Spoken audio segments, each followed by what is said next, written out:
Wih, ada sak ya.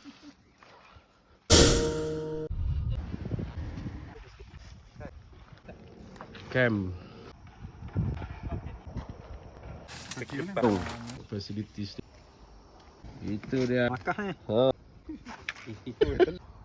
dia kena gelap. Biskut kering dalam ni lah. Suasana malam. RM1.50. Dan antar negeri negara. RM18. Kena kita cepat. Turun-turun je. Dia macam ni. 44 hujan. Suhu ketika ini 16. Tapi saya yang ketiga. Balik ke camp akan mendaki. Dah tak nampak logo lodging lah.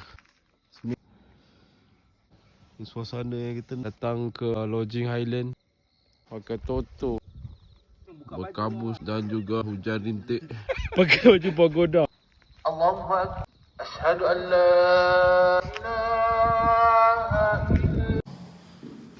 Selesai solat subuh. Keadaan dia biasa-biasa je. Tak sejuk mana pun. 7 pagi. Tengok sekitar. Kita ada general. Kita ada komander. Kita ada masa peperangan. Masa kecederaan. Ya, kita tiup cara nak hidupkan api. Pakai yang tu, kayu tu. Sebab keadaan lembap. Ya. Okey. Ikutlah. Oksigen kurang. Campfire 7:20 minit pagi. WhatsApp. Cantik. Pemandangan yang indah. Tuan ni apa? Ui, ada asap ada asap. Bukan tipu punya asap ni. Ha. WhatsApp dulu WhatsApp.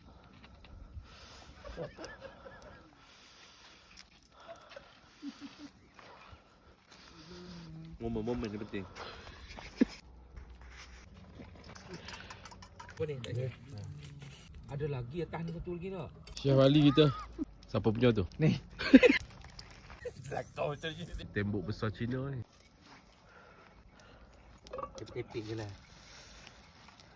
Itu dia tahu Jan. Proses slow menyimpan.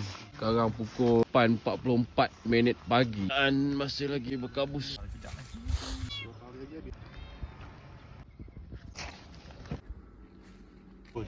Berangkat pulang 9.50. Kita nak bergerak pulang lah. Masih lagi masak mak. Pukul 10 pagi.